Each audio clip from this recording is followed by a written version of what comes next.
どうもこんにちは、バッチです。今回はですね、2回に分けて以前紹介したガーディアントラップのバージョンアップの工事をしていきたいと思います。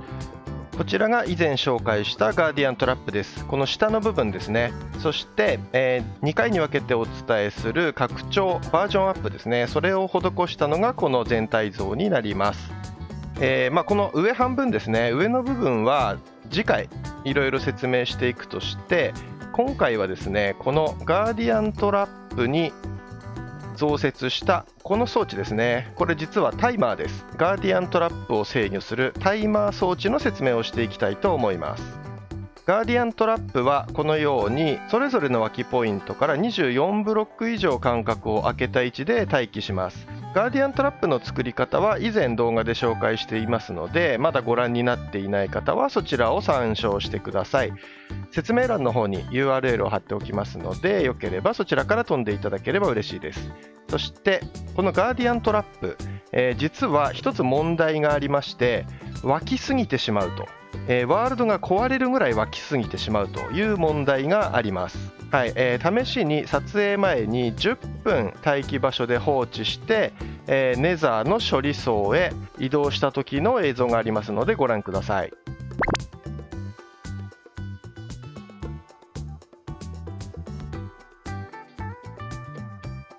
ようやくロードが終わりました。これはひどいですね。先ほど録画した画像映像を見ながら声を当ててます。さすがにロードが長すぎるのでちょっと怖かったですけど、10分放置でこの量です。もうワールド読み込んですごい数のガーディアンがゆっくり落下してってますけど、さすがに怖いですよね。ガーディアントラップ作られた方なら経験あると思います。これはさすがに怖い。処理層に降りるとこんな感じです。もう1フレーム進むのにどのぐらい時間使ってるんでしょうか。ものすごいゆっくりで、操作しててもですね、これスプラッシュポーション投げるんですけど、本当に投げれるかどうかもちょっと自信なかったぐらいです。検証いろいろ繰り返してるうちにレベル117とかになっちゃってるんで、ちょっとどのぐらいの経験値だったか見て分かりづらいですけど、この量ですからね、経験値としては美味しいんですけど、処理としては怖い。倒した瞬間からこう軽くなりますね。このようにハードの性能によっても違いますけども、10分放置しただけでまともにプレイができないほどガーディアンが湧いて処理落ちしてしまいます。これだとですね、ちょっと気を抜いて放置しすぎてしまった場合なんかにデータを壊す危険性があるので、さすがに怖いなということで今回タイマー装置を作りました。一応この待機場所からタイマーを起動するとガーディアントラップが有効になって、一定時間経過した時にガーディアントラップの脇を止めるという装置になっています。これがあることで、油断して放置しすぎてしまってネザーに入れなくなってしまう、ロードが終わらないとか重すぎてまともにプレイできないみたいなことは回避できる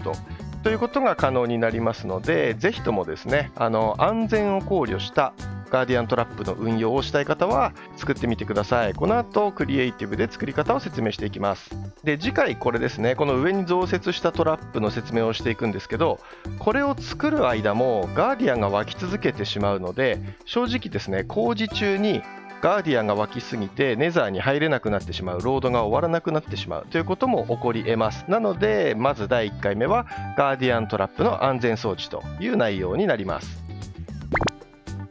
ガーディアントラップを制御するための安全装置タイマーはこのような回路で作成します。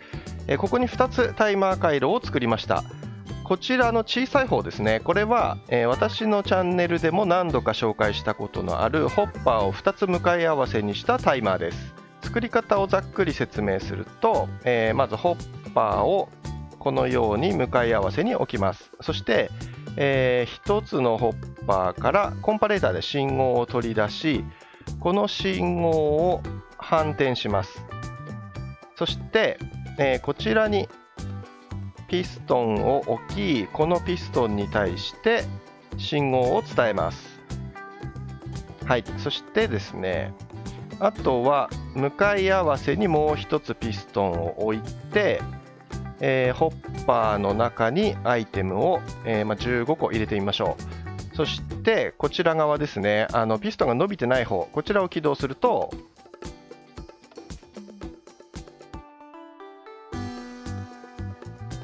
はい、アイテムの移動が終わった時に反対側のピストンでレッドストーンブロックが押し戻されてタイマーの1周期が完了します。アイテムの移動を見てみると、15個分のアイテムの移動が終わった時にピストンが戻ります。戻った後に中身のアイテムが後を追ってこちらに戻ってくるイメージですね。このタイマーを作動させた時の、1周期の最大の時間がおよそ2分強です。この中に64個の、アイテムを5スタックですね、320個かなを入れると、移動が片側終わるのに約2分強、それが1周期の時間になります。帰ってくる側の時間はレッドストーンの移動が終わってからになるので計算に含みません。でただし、今回ガーディアントラップの安全装置を作るにあたって2分ではちょっと時間が短いので、もう少し長い周期のタイマーを作りたいということで作ったのがこちらの長周期タイマーです。はい、ホッパーを4つ使用して作っています。こちらの長周期タイマーは最大で、この2分強のタイマーの3倍の時間を保持することができます。なので、合計アイテムをマックスで320個入れた場合、合計で6分強の時間ですねを1周期として動くタイマーになります。10分でさっきの映像なので、おおよそ5分ぐらい待って安全装置が働くようにすると、おそらくガーディアントラップは使いやすくなるんじゃないかということで、こちらのタイマーを使用しました。こちらのタイマーの作り方は、同じようにホッパーをですね、まず四角形に配置します。接続は、ホッパーが向かって右側に全てつながっている状態ですね。はい、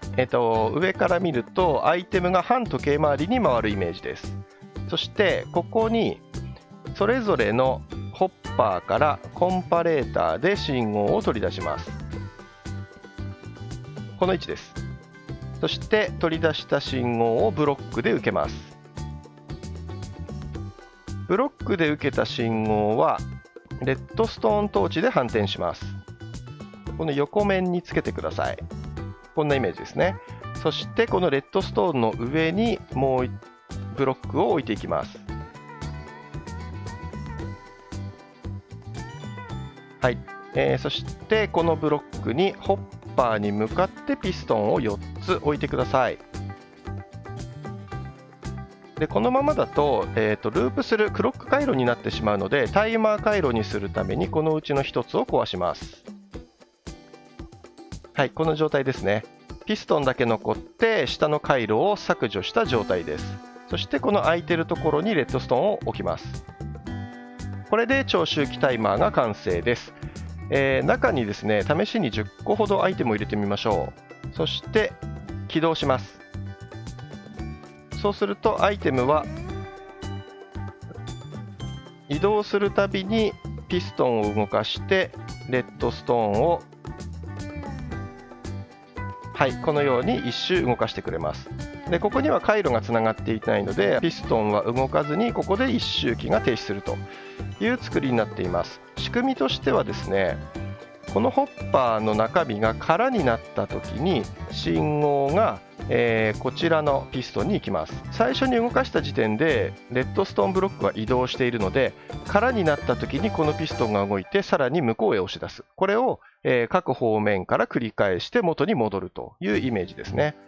なので、最初の1移動は数えないものとして1回2回3回のレッドストーンブロックの移動で、こちらの小さい方のタイマー回路の3倍の時間を保持できるということになります。次にガーディアントラップの基本的な制御方法ですね。ガーディアントラップは簡易的に再現するとこんな形になっています。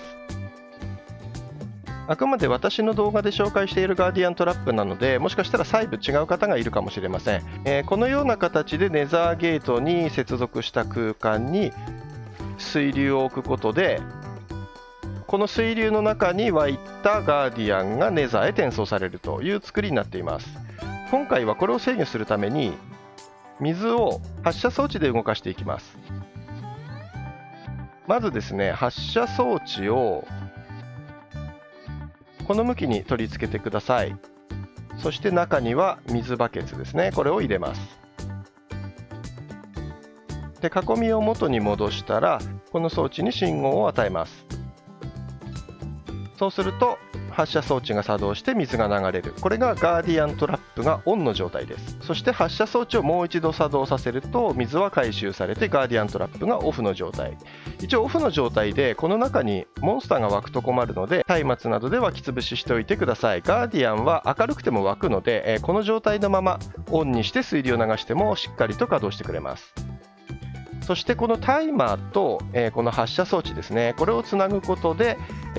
オンオフをすべてタイマーの自動制御で行ってしまおうというのが今回のバージョンアップです。このタイマーは動いたところで、1周期終わるまでに発射装置を動かすための信号を2度取り出す必要があります。で、この装置から2度だけ信号を取り出す機構としてはピストンと、観察車、こちらを使っていきます。この最初のレッドストーンブロックの位置に、ピストンをくっつけます。そうするとレッドストーンブロックが動力になるのでピストンは動いています。次にこのピストンを監視する位置に観察車を置きます。で、一応信号を取り出した回数が分かりやすいようにレッドストーンランプを置いて試してみます。これで作動するとこれで1回ですね。そして1周して戻ってきた時に、はい、これで2回信号を発して停止します。この複雑な動きの中でオンの信号を2回取り出さなければいけないので、ピストンですね、ピストンが動いたことを一度感知してオン、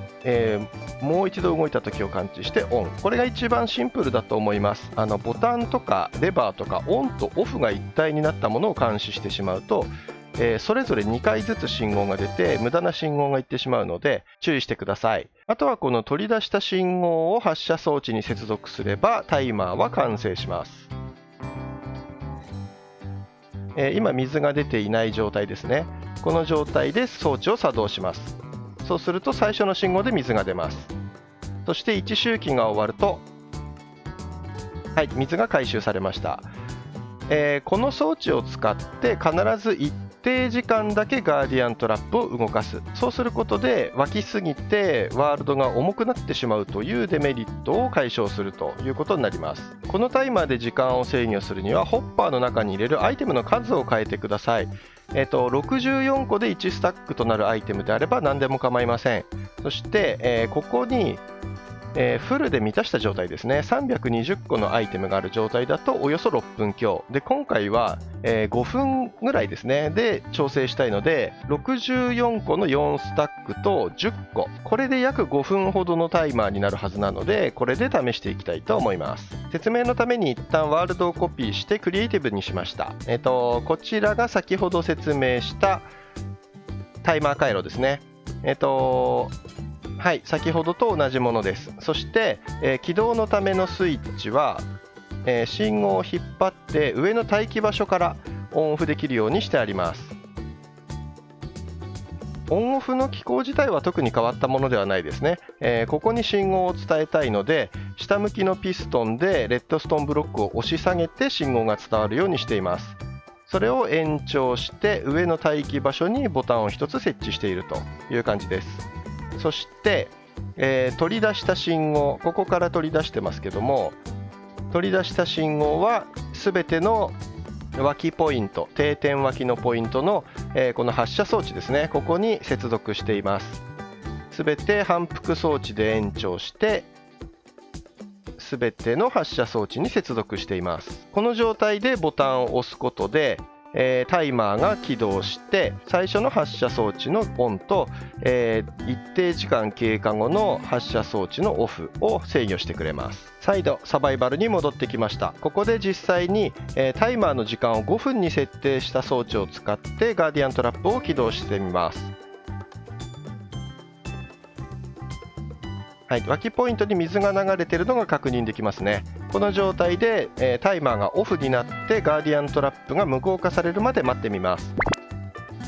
そろそろタイマーの時間が来て水がはけると思うんですが、どうでしょはい、タイマーの、一周期が終わってしっかりと水が回収されました。これでガーディアントラップはオフになった状態ですね。時間にして、ぴったり5分ぐらいです。はい、この状態でまたネザーでどのぐらい沸いたか確認してみましょう。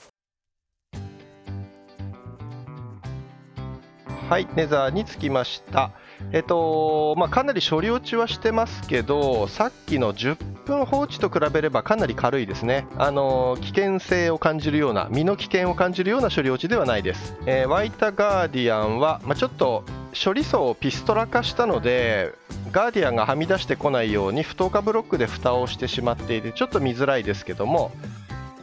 十分沸いてると思います。